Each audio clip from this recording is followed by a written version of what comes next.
Dober dan, drage poslušalke in poslušalci. Martina Arčon vas bom popeljala skozi današnjo oddajo.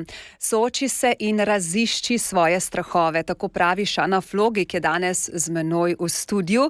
Pred nami je namreč leto velikih sprememb in drznih odločitev in čas je, da gremo naprej. In prav astrološkim smernicam za letošnje leto se bomo posvetili v današnji oddaji. Dober dan, Šana, in dobrodošli na Primorskem. Z velikim veseljem sem se odzvala vašemu povabilu, tako da iz srca hvala, da me danes mora oziroma tudi lahko posluša Primorska. Seveda po odzivih sodeč, tudi na vaših socialnih omrežjih imate na Primorskem, kako rečemo, precej publike. Ja, precej tistih poznanih, dobrih sledilcev, ki seveda so, bom rekla, tudi zvesta publika in seveda tisti, zaradi katerih, bom rekla, tudi danes sem tukaj, a ne? Poglejte, ko smo se usklajevali in pogovarjali v dneh pred oddajo, ste bili zasedeni od 7 do 7, ste dejali, full-time job. A je to samo zdajle v teh, bom rekla, prvih dneh novega leta ljudi res zanima, kaj je tisto, kar jim prinaša novo leto? Jaz bi tako rekla, da pri svojem delu se soočam oziroma srečujem z zelo, zelo prijetnimi ljudmi in menim, da ni to samo ob koncu leta, čeprav definitivno ob koncu leta je mogoče tako, da je medijsko bolj zanimivo, pa so mediji, bom rekla, bolj radovedni, kar se napovedi tiče. Sicer pa ljudje, ki me poznajo, se obračajo na mene skozi vso leto in seveda predvsem takrat, ko so na kakršnih koli križiščih, ko imajo kakšne odločitve, ko imajo mogoče kakšne spremembe, pridajo preveriti, kako jih recimo energija podpira. Tako da sem tudi mogoče malce drugačna, nisem neka klasična astrologinja, sploh ne vem, če se lahko oklicujem kot astrologinja, ne glede na to, da pač imam to znanje, ampak sama interpretacija je zelo življenjska, tako da tudi to, kar počnem, ni moja služba, ampak je moj način življenja, zato lahko rečem, da ja, sem od 7 do 7 vsak dan, ampak nekako sem res predana temu, kar počnem in seveda se zelo trudim, da pomagam mnogim oziroma posameznikom, ki se obrnejo na mene, najdeti tisto iskro ali pa prižgati spet tisto iskro, da grejo po poti svojega srca. Zakaj astrologija? Kaj nam astrologija da in kako odgovarjate tistim, ki rečejo, da so to prazne marnje? Zdaj, super vprašanje, Velikokrat smo recimo slišali, da je astrologija napovedovanje prihodnosti, da je to vedeževanje in tako naprej. Jaz lahko tukaj rečem, da je delno res, delno ni. Se pravi, če ti zelo dobro znaš interpretirati, se pravi brati simboliko, kaj govori praktično univerzum oziroma planetarna, bom rekla, podpora makrokozmosa. In če mi to prevedemo v svoj mikrokozmos in seveda gledamo to skozi svojo rojstno karto, ki je praktično božanski načrt, katerega prinesemo kot duše. In seveda, če je tisti, ki je bralec, astrolog, tisti, ki zna prebrati, ki zna mogoče tudi ubesedati, ker astrologija ni neka, tako kot kuharca, 5 jajc, pa to, pa imamo pol to, ampak je v bistvu, da ti začutiš človeka, ker neka planetarna konstelacija oziroma pač kombinacija ni za vsakega isto, ker tukaj, bom rekla, gre za to, koliko je v bistvu ta oseba naredila nekega osebnega napredka in kako je pač to ona že v prakso dala v svojemu življenju. Tako da jaz pravim, da so planeti organi naše duše in ko mi spoznamo sestavine, barvo teh naših organov, duše, potem tudi, bom rekla, vemo, kaj so naši potenciali, s tem, bom rekla, lažje sprejemamo svoje izzive v življenju in seveda veliko bolje funkcioniramo v partnerskih odnosih, v poslovnih odnosih. Se pravi, da se ne borimo z mlini na veter, če nas energija, če rečem takole, ne podpira? Tako. Morda v tem prvem delu pred glasbo samo še, kdo je Šana Flogi? Prejle ste rekli, netipična astrologinja. Kdo sploh ste? S čim se ukvarjate? Zanima me psihologija, tudi v bistvu moj študij je šel v tej smeri, tako da sem zelo veliko v bistvu delala, se pravi prvo na sebi, potem skozi prakso spoznavala različne modalitete psihologije. Najbolj recimo me je prevzela transakcijska analiza, ki je, bom rekla, bolj neka struktura osebnosti oziroma način komunikacije, kako mi delujemo, kako mi podajamo, kako mi se odzivamo v samem delu komuniciranja. Kar me je pa resnično začaralo, je pa psihodrama, to je pa v bistvu del kot nekakšna postavitev družine, kot nekakšna postavitev družine, ampak gre za to, da tukaj se ukvarjamo s telesnim spominom. Se pravi, kaj je tisto, kako se telo odziva na vse, kar se pač dogaja v našem življenju in seveda tudi, kaj nam potem telo sporoča. Tako da se mi zdi, da je to eno tisto, se pravi, poleg tega potem, da se vedno, bom rekla, so me zanimale stvari, kaj se je dogajalo pred tem, predno smo prišli v to življenje, kakšne so predporodne matrice, kaj se je dogajalo pred tem, predno smo vstopili.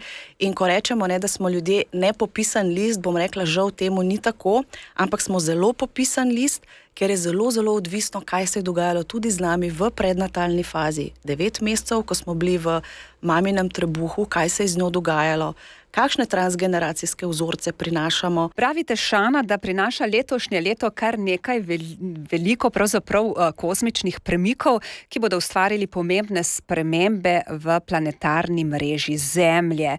Zdaj, meni to čisto nič ni jasno. Kako bi to čim bolj poljudno predstavili in povedali? Tako kot sem že v uvodnem delu povedala, ne, da so planeti organi naše duše, gre za to, da če zdaj gledamo skozi ta astrološki del, ne, za vsi tisti, ki so mogoče laiki, ki nekako ne poznajo, ne, 5 osebnih planetov predstavlja osebnostni del. To pomeni Sonce, Luna, Mars, Venera in Merkur. To so osebni planeti, ki kažejo nekako osebne gradnike naše osebnosti, kako mi funkcioniramo.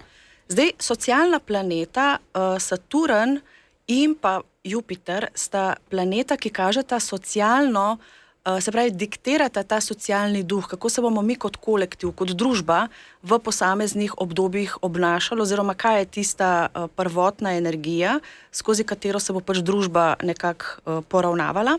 Transpersonalni, prekosebni planeti so pa potem Pluton, Neptun in Uran. In pravzaprav so te zdaj tisti, ki so pomembni, kajti oni so tisti, ki odgovarjajo za kolektivno, kaj se bo s kolektivno zavestjo dogajalo. In zdaj moramo vedeti, ne, da če zdaj tako povzamemo, ne, če se spomnite v letu 2021, v februarju, se pravi nekako v tem času, pred 2 leti, sta Saturn in Jupiter, oba socialna planeta, vstopila v znamenje vodnarja. In to pomeni, da se je takrat kolektivno začelo prebujati, ko je bilo kar naenkrat veliko uporov. Ljudje so začeli, bom rekla, nekako, se pravi, te družbeni postulati so se začeli nekako rušiti. In to pomeni, da je družba kot družba smo se začeli zavedati sprememb, da pač ta sistem, po katerem smo bili navajeni, pa delovali, da se je kar naenkrat začel spreminjati. Se pravi, nekaj novega se je začelo postavljati. In glede na to, da bo v letošnjem letu predvsem pomemben mesec marec, kajti takrat se transpersonalni planet, to pomeni Pluton, ki je tudi sovladar tega leta, poleg planeta Marsa.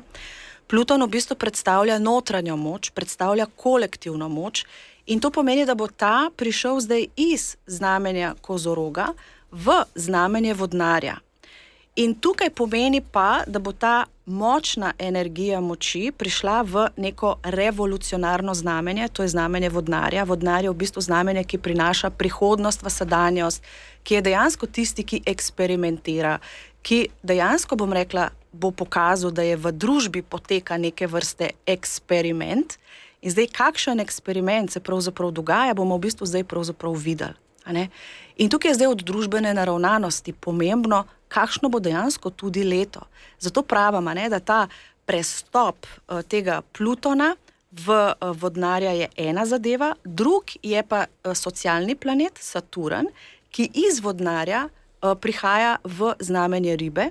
In tukaj se bo pa zdaj pokazal ta duhovni aspekt in tukaj bomo zdaj videli, da se bo kar naenkrat začel govoriti o temu celostnemu. Se pravi, človeka je treba nekako gledati celostno, se pravi, da nismo samo snovna bitja, da smo tudi duhovna bitja, da je treba pristopati k našem zdravju na celostni način. Ne samo, kaj tebe boli, ampak zakaj tebe boli. Zakaj je prišlo do tega, da tebe telo nekaj sporoča, te ustavlja in tako naprej.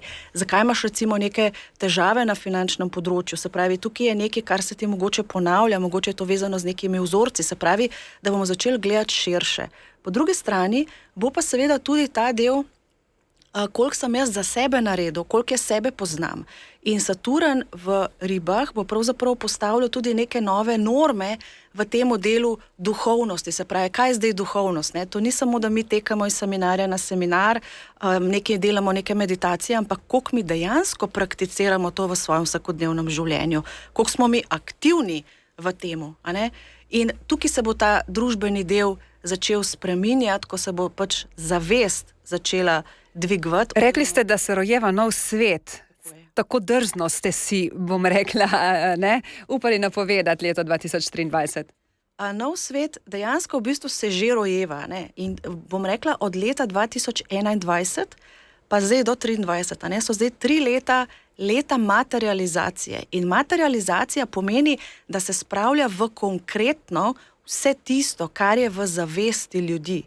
In zaradi tega bom rekla, se zelo, zelo izogibam, ne, ko pišem napovedi, kaj ti se zavedam, ne, da pač jaz tudi soustvarjam, kreiram, s pomočjo seveda medijev, ki so, bom rekla, tudi izjemno pomemben element v teh letih. In pravite, da imajo mediji posebno ta hip v tem času zelo pomembno vlogo, ne samo pozitivno, tudi v drugo negativno smer? Tukaj gre zdaj za to, ne, manipulacija. Ne. Je lahko v plus, lahko je v minus. Ne. In jaz vedno pravim, da ti lahko informacijo zlorabiš na način, da pač se bomo tudi velikokrat spraševali, ne, kaj je resnica in kaj ni.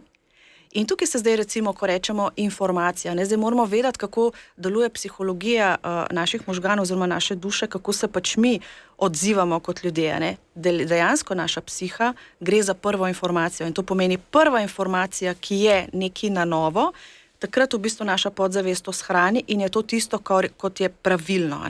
Ne glede na to, kolikrat potem ti rečeš, ne, to je bila zmota, to ni bilo prav, ljudje bojo popravki so težki. Tako. In tukaj je zdaj pomembno, ne, da rečem, da ta notranja cenzura mora biti pri ljudeh. Zato pravim, da to poskrbeti zase, začeti 100% zavestno biti prisoten v trenutku. Zdaj to se sliši mogoče tako zelo abstraktno, ne? Ampak to pomeni dejansko, da takrat, ko delaš, si 100% v temu, takrat, ko si doma za partnerjem, z otrokom. Se pravi, razpršenosti čim manj ali celo nič. Tukaj bom rekla, ta prisotnost, s tem v bistvu bo tudi zginil ta pomankanje časa, nimam časa, ne? In to divjanje, ki je zdaj, bom rekla, zelo, vsi prisotno, samo nekaj divjamo, ne? Od tukaj do tam. Zdaj, ta razpršenost, povezati se v bistvu spet s sabo, biti 100% prisoten, dejansko iti s tokom, zato tudi recimo ta stavek, ki ga rada uporabim, ne? Pripnite dobro pasove, ampak bodite zmožni, da plavate s tokom. To pomeni, da ne glede na vse, ne, mi v vsakem trenutku vzamemo maksimalno. In tudi to, ne, kreiranje prihodnosti je odvisno od naše naravnanosti, da v danem trenutku vzameš tisto, kar je in iz tistega narediš najboljše. Da ni več, ko bom to. In tudi glede na to, da se sistem, kot ga poznamo, zdaj recimo lahko vidimo v praksi, zdravstveni sistem, šolski sistem, vse se nekako ruši. Ljudje nimajo več zaupanja, razočarani. Pa se bo to vzpostavilo? Bo se že vzpostavlja, ampak bistveno je, ne, da predno se stvari izboljšajo, se v bistvu morajo drastično poslabšati. Ne. In mi smo zdaj v tem vmesnem delu, ko se dejansko more vse zlomiti do konca, da bo v bistvu se lahko stvar začela sestavljati na novo. In nas zanima, kakšne usmeritve pravzaprav lahko posameznik in kot skupnost pričakujemo, kaj ne. Ostali sva pri tem, da je čas, da gremo naprej. Letošnje leto je namenjeno tudi novim začetkom, zaključevanju. Pravite, da začetku novih poglavij v življenju. Kako naj to razumemo? Je čas, da zberemo več poguma za kakšen premik v življenju? Vsekakor je bilo lansko leto 2022 leto odločitev. Se pravi leto odločanja in morebiti so se mnogi tudi izmed najnih poslušalcev, da so se odločali med dvema enako privlačnima zadevama, to sta bile lahko dve poti, dve smeri, dve osebi, kaj izbrati, kako se odločiti, je letošnjo leto kot nalašč za spremembe, se pravi vse tisto, kar smo razmišljali v lanskem letu, je zdaj idealen čas, da spravimo v nek tok spremembe in seveda te spremembe, ne, ljudje vedno rečejo, bojo na boljše. Jaz pravim, da vsaka sprememba je na bolje, kaj ti omogoča, da spremeniš trenutno situacijo. In je treba gledati te spremembe ne glede na vse, tudi če imaš tisto občutek, kot je neka situacija prisili ali pa mogoče spravi toliko v kot, da te okoliščine prisilijo, da narediš spremembo, je to dobro leto, kajti dolgoročno se bo to kazalo kot razcvet. In to lahko pomeni, da se boste začeli spogledovati za spremembo službe, doma, lahko bi kaj doma renovirali, lahko bi recimo vedno bolj čutili, da rabite drugačen prostor, da vas prostor ne podpira, da rabite več svetlobe, več zelenja, več gozda, več... Ampak to naj se ne bi zgodilo, kot vas razumem, do 18. tega meseca. Zakaj? Zdaj, ta 18. Je zdaj povezan z fazo retrogradnega Merkurja in to pomeni, da trikrat v letu se nekako v retrogradno gibanje obrne planet Merkur, ki je povezan z komunikacijo, povezovanjem, trgovanjem. In to je dejansko faza 3 tednov, ko ni priporočljivo podpisovati, delati pomembne odločitve in tako naprej. In glede na to, da je ravno na današnji dan tudi retrogradni Mars, tisti, ki se obrne zdaj naprej v direktno gibanje, oba sta bila v znamenju dvojčkov in to pomeni, da je bil Mars tudi vladar tega retrogradnega Merkurja in zaradi tega ste najverjetneje od oktobra imeli občutek, da ste bolj kot ne rinali nekaj v prazno, da se nič ni premaknili, da ste mogoče tudi bili bolj eksplozivni, verbalno, bom rekla, tudi grobi, nasilni, hitro so vam živci popustali, ne? Ni bilo neke tolerance. In zaradi tega, bom rekla, za te večje odločitve, življenjsko pomembne zadeve, recimo podpisi pogodb, bančnih, takšnih in drugačnih zadev, je, bom rekla, leto nekako po 18. januarju definitivno veliko bolj ugodno in naklonjeno. Seveda je pa potem ta marec tudi tisti, ki bo tak preloman, kot sem že prej povedala, zaradi vstopa teh dveh... In kakšen nasvet nam date? Kaj marca naj ne bi oziroma kaj naj počnemo? Zdaj globalno bom tako rekla, definitivno se bojo stvari kazale v veliki večini, najverjetneje v temu, se pravi, bančni sistem bo pod drobnogledom, ker Pluton je tudi vezano na naše prihranke, na naše, se pravi, tukaj bo šlo v bistvu dejansko za neko transformacijo, preoblikovanje tega sistema.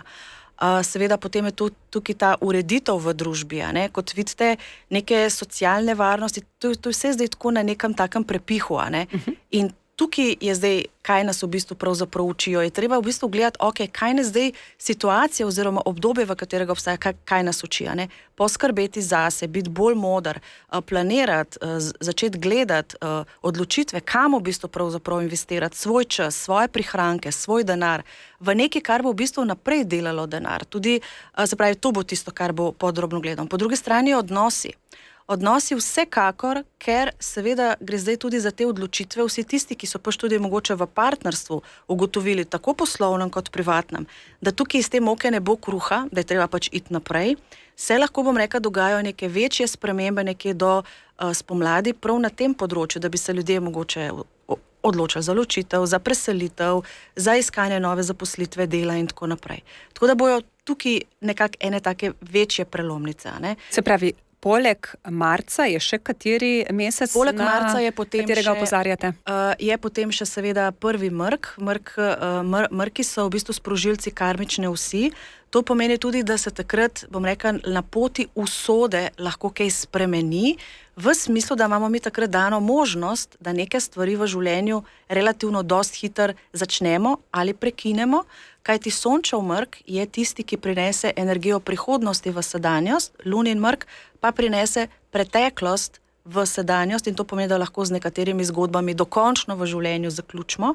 V tem letu so pomembni sončevi mrki, ki bojo seveda prvi sončev mrk bo ob koncu aprila.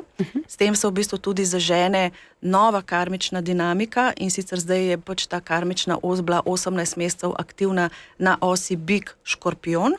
Zdaj pa bo v bistvu aktivna na oven tehtnica in to pomeni, da so tudi vsa znamenja, vsi ovni, vse tehtnice, vsi osebni planeti, ki jih imate, more biti v teh dveh znamenjih, nekako pod drobnogledom, pod lupo in seveda pomenijo tudi neke dobre oziroma mogoče tudi več izzivov, ki bi jih lahko imeli.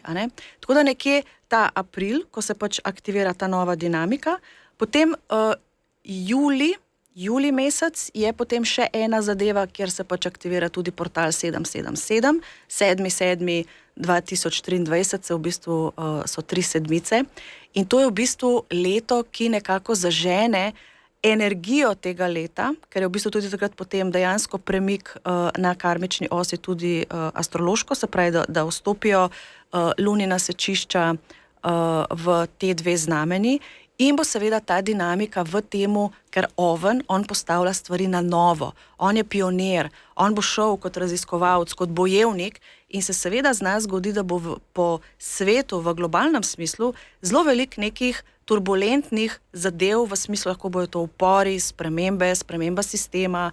Lahko to napoveste tudi za Slovenijo?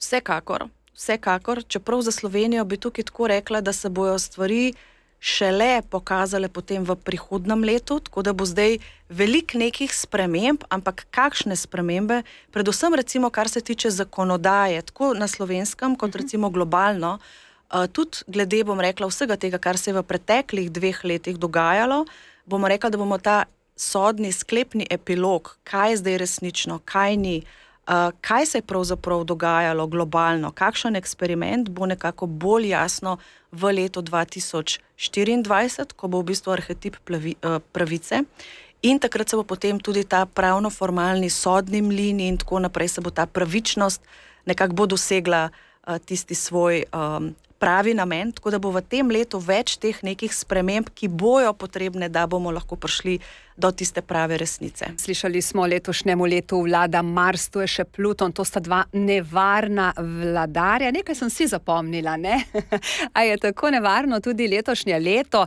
Napovedi niso nič obetavne, ampak vi pravite, da ne gre soditi vse zgolj po prebranem v tisku, medijih, na socialnih omrežjih.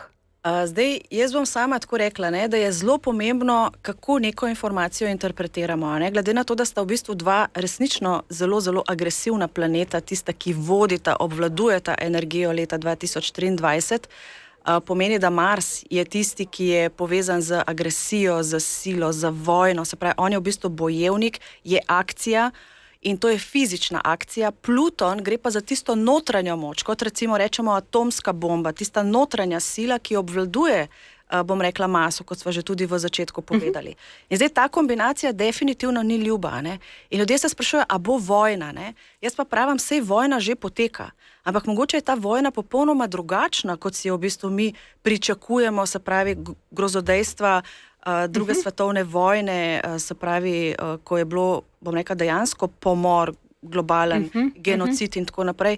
Ampak roko na srce, saj to se je vse dogajalo in v letu 2022 se je pravzaprav energetska matrica leta 1941, ki je bil v bistvu leto holokausta, ponovilo. In tukaj zdaj, če gledamo z notranjimi očmi in če v bistvu beremo med vrsticami in če gledamo vse stvari skozi eno tako distanco, zelo realno, zelo skolirano, če lahko temu tako rečem, lahko vidimo, da se vse stvari ponavljajo, samo na drugačni ravni, skozi manipulacijo, skozi ta del, kar rečemo, da gre v bistvu bolj za neke vrste informacijsko vojno. Psihološko?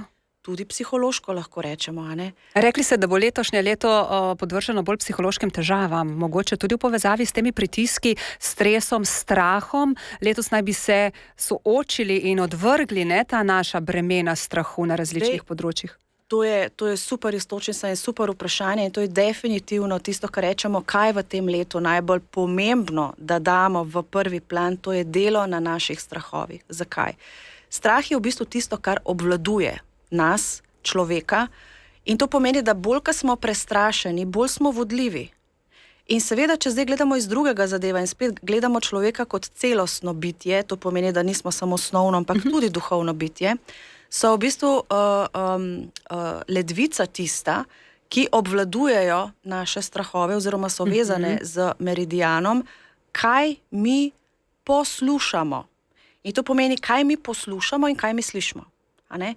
In zdaj seveda neka prepoved, neka zapoved, to se bo zgodilo. In tukaj imamo spet medij. Lahko nas zakrči. Lahko zakrči. Ledvica v našem telesu so energetske baterije. Ko se mi izčrpamo, ko nas je ful strah, mi dejansko v bistvu smo paralizirani. In tukaj recimo lahko vemo, da ko smo v strahu, nimamo energije, nimamo moči.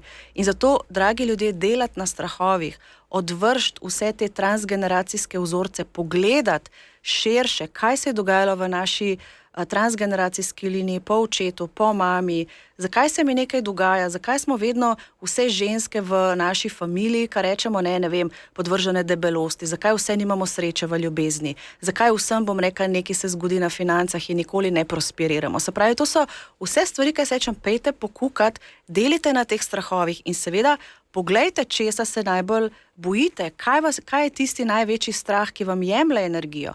In s tem, ko mi gremo čez ta strah, oziroma ko ga mi ozavestimo, ko ga nekako pridemo do tiste točke in ga izenačimo, ko ne odzivamo se s tem strahom, kaj bo pa pol grozno, takrat v bistvu mi sebe osvobodimo.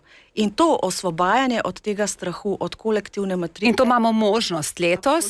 Absolutno smo tle podprti.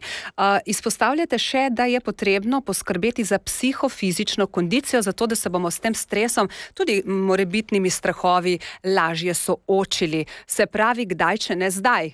Zdrava hrana, telovadnica in podobno. To je tisto, kar rečemo, a ni to malo klišejsko, valjda, da moramo jesti dobro in tako naprej. Ja, vse vemo, ne? Ampak tukaj gre zdaj za to, kar smo rekli, ne?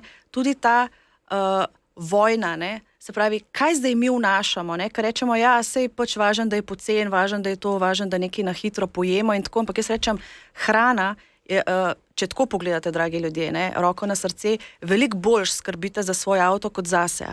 Njega redno tankate, servisirate, preverjate, a ne? Sebe ne. Sebe šele takrat, ko vas v bistvu vaše vozilo, vaše telo opozori, da nekaj ni v redu, da se slabo počutite, recimo, ne vem, izgorelost, ne vem, ko pride do dejansko sesutja imunskega sistema in tako naprej. Dajte pogledati, zakaj se to dogaja, česa vi v bistvu ne vnašate v svoje telo pravilno. Lahko je to vnos nepravilne hrane, lahko se v bistvu napačno hranite. Poglejte svojo krvno skupino, poglejte svoj način življenja, svojo dinamiko.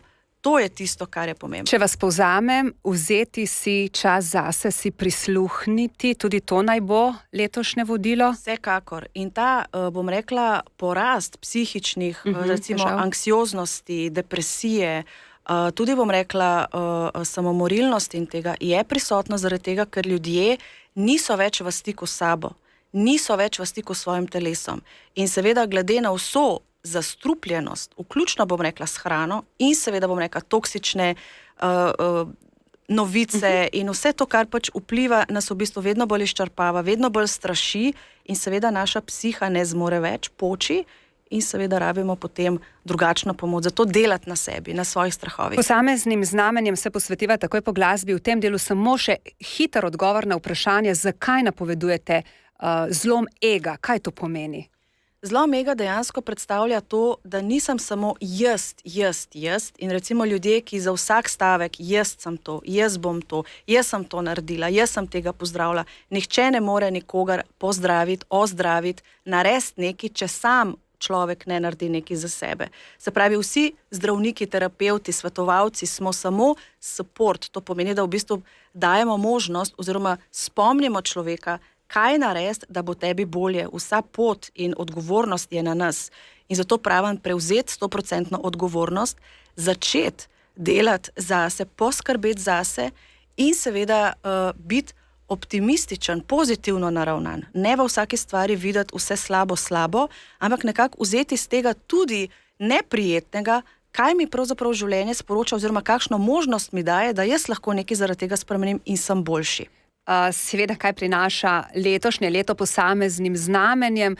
To je tisto, kar verjamem, da tudi poslušalke in poslušalce zanima, pa začniva z vodnimi, se pravi rak, riba, škorpijon. Jaz recimo, preden bi šli na to, bi rekla, da ljudje, da bojo lažje spremljala. Ne samo gledati, recimo, kje imate svoje rojstno sonce, se pravi, v katerem znamenju ste rojeni, da upoštevite pri tem, karkoli bom zdaj povedala, tudi, se pravi, svoje osebne planete. Se pravi, če imate sonce, luno, Mars, Merkur, Venero v temu, ne vem, vodnemu, zračnemu, bo to za vas nekako tudi, ker bo to vaša osebna ta dinamika. In seveda, kje v kateri hiši, področje, je v bistvu hiša v astrologiji, če imate recimo, če veste, kaj ste po ascendentu, potem nekako približno veste, kako si hiše sledijo, po katerih znamenjih, ker v bistvu znamenje pravzaprav potem kaže skozi hišo, katero področje, na kakšen način se bo to dogajalo v vašem življenju. Se pravi, težko je posploševati, za vse škorpijone velja to in to in to. Ampak načeloma lahko rečemo. Se pravi, za vse vodna znamenja. Načeloma bi tukaj rekla, da bi izpostavila seveda ribe. Ribe bi znale imeti zdaj v teh naslednjih 2 letih kar veliko izzivov, pravzaprav zaradi tega, ker Saturn vstopi, če se spomnite, v marcu v znamenje ribe. In to pomeni, da bo pač Saturn, ki je v bistvu planet reda, discipline, učenja, se pravi, bo prišel nekaj pretestirati. In to pomeni, da če pač niste nekako v skladu s svojim potencialom, da nimate, bom rekla, nekih stvari urejenih v svojem življenju, po moški liniji, partnerstvo in tako naprej, tudi recimo, kar se tiče službe, bi se lahko seveda dogajali izzivi, jaz bom temu rekla ne problemi, ampak izzivi, ki vas bojo seveda silili, da pregledate in preverite, a je to ali ni to, ali morate pač nekaj spremeniti, oziroma se pač naučiti nekaj drugače. Seveda raki so potem, bom rekla, naslednjo vodno znamenje, ki bi seveda lahko imeli tudi izzive, predvsem v tem delu zdravstvenemu, na zdravstvenem področju, ko bi se najverjetneje mogli, bom rekla, začeti ukvarjati bolj s tem delom, se pravi, kaj jem, kako razmišljam, predvsem s prebavljanjem tudi informacij, ker rak je v bistvu edino znamenje, ki vse mele, ki vse spravlja, ki vse premleva, skladišči. In tukaj bom rekla bolj to odpuščanje, več v bistvu te pretočnosti. Škorpijoni seveda bojo tudi imeli večje izzive prav zaradi tega, ker bo pač Pluton kot vladar tega znamenja vstopil v znamenje vodnarja. In to pomeni, da bo definitivno življenje od njih zahtevo neke vrste eksperiment ali pa bojo lahko večje prelomnice doživljali. Spet je treba gledati, kje, na katerem področju, tako da ne morem to zdaj nasplošno, ampak bojo, bom rekla, neki taki konci, novi začetki, oziroma tako, kar rečemo, kot kar rečeš, ne vem, včeraj je bilo tako, zdaj je pa čist nekaj drugega, tako da se lahko zgodi, da popolnoma začnejo z neko novo življenjsko smernico. Ognjena znamenja, lev, strelec, oven? Ognjena znamenja definitivno v tem letu imajo možnost prosperiranja, se pravi ravno iz tega naslova, ker vstopi vladar oziroma Jupiter kot tisti, ki je zdaj še v znamenju ovna, se pravi vsi ovni nekje do maja oziroma do konca aprila veliko lahko, bom rekla, se pravi, pride do te prosperitete. Jupiter vse širi, on vse, česar se dotakne, podvoji, daje nove možnosti, priložnosti, tako da, dragi ovni in ognjena znamenja, možnost prosperitete, napredovanja, se pravi, da se tudi lahko finančno nekako poberete in tako naprej. Seveda potem v tem delu, velja tudi, ker je to Marsovo leto, spet ovni, pa karmična os se aktivira, tako da ovnom se bo najverjetneje to leto res lahko postavilo življenje na glavo, pa ne to vzeti kot slabo, ampak mogoče tako, da se dejansko postavijo v tiste svoje tere in končno začnejo živeti to, kar so pač hoteli. In seveda glede na to, da če gledamo ostali 2 znamenji, ki sta tudi ognjeni, pride, bom rekla, do aspekta, aspekt trigona, in trigoni v astrologiji predstavljajo se pravi, kreativno energijo. In to pomeni, da je to nekaj, kar lahko na novo skreirajo, na novo naredijo. Tako da spet odvisno, kje v katero hišo, tako da načeloma ognjena znamenja lahko prosperirajo, bojo imeli kar veliko enih dobrih izzivov, seveda pa tudi to, koliko so dejansko povezani s sabo, zelo veliko bo recimo izzivov, kar se tiče pri strelcih, koliko recimo živim to, kar tudi mislim. Zemeljska znamenja na hitro, bik, devica, kozorog. Zemeljska znamenja seveda zelo velike zadeve, sploh recimo kozorogi, glede na to, da Pluton izstopa iz tega znamenja, boste si mogoče lahko malce oddahnili, končno, da bo te trdote in teh, bom rekla, močnih turbulenc, ki ste jih v zadnjih 10 letih dejansko bili deležni, da se mogoče majčkeno stabilizira. Drugače pa biki od maja dalje definitivno možnost prosperitete, napredovanja, možnosti selitve, in tako naprej. Pri bikih bi edin rekla tako malce paziti, da delate na tej psihofizični kondiciji, da se ne bi kakšni nepotrebni kilogrami začeli množiti, ker biki, glede na to, da pride Jupiter, da bo ta dober Jupiterov tranzit lahko prinese tudi preveč tega užitkarskega dela, ki ga biki seveda imate zelo radi. Tako da bikom je treba malce več te vadbe dati. Device pa definitivno skozi svoje delo, se pravi, če ste zelo dobro zastavili v teh zadnjih 2 letih, kar se poslovnosti in tega tiče, lahko pričakujete dobre rezultate. Zdaj, to je tisto, kar rečemo, da vse, kar ste zdaj vlagali, bo končno univerzum začel vračati in je lahko spet neka, bom rekla, prosperiteta na temu delu. Odlično, in zračna znamenja, vodnar, dvojček in tehnice. Definitivno, se pravi, veliki eksperimenti, kar se vodnarjev tiče, tako da vodnarji definitivno, ker vstopa Pluton, bi znali imeti spet zelo velike spremembe v življenju, v smislu tega, da bi lahko dejansko imeli občutek, da se bojo na novo rodili, ali pa da bojo dejansko lahko prišli v ospredje, da bo končno nekako razumljen, ker vodnari so tako kot eni alieni, ki imajo skozi občutek, da jih noben ne razume, da so čudaki, da so čudni, da so skozi malo v bistvu v prihodnosti, ker so prinašalci prihodnosti v sedanjost. Sicer zračnim znamenjem sledijo, bom rekla, lahko močni premiki, močne spremembe, ki bojo seveda lahko zelo blagodejne, bojo pa mogoče imeli malo več izzivov, predvsem tehtance, zaradi tega, ker bo pač aktivirana karmična os in to pomeni karmične stvari, zato bo recimo podrobno gledal obdobje zadnjega tega cikla, to pomeni 2013-2014, kaj se je takrat dogajalo. Tako da, če takrat neke stvari, lekcije ali pa nekaj, kar se je takrat dogajalo, ni prišlo, bom rekla, do tega, da bi se nekaj razrešili, premaknili, bi se lahko ponovno ukvarjali v tem letu. In ostal nam je še dvojček? Dvojček definitivno je znamenje, ki ima v tem letu možnost nekih novih začetkov, v smislu izobraževanja, študija in pa seveda lahko so tudi neki premiki, kar se poslovnih poti tiče. Še bi lahko govorili, Šana Flogi, čas naju nekoliko priganja, ampak pomemben stavek, ki ste ga izrekli, je: odloči se ne kako, ampak kaj boš naredil iz življenja. Vsekakor. Ne glede na to, kakšne limone vam je življenje natroslo, ali pa bi vam morda te limone natroslo v tem letu, ne gledati samo to, koliko je lahko kislo, ampak probite iz teh limon narediti nekaj inovativnega, dobro limonado, ki jo lahko zasledite s sladkorjem, medom oziroma z ljubeznijo. Hvala lepa za vse te, bom rekla, napovedi, iztočnice, nasvete, svetovanje in lepo leto tudi vam. Hvala lepa. Radio Robin.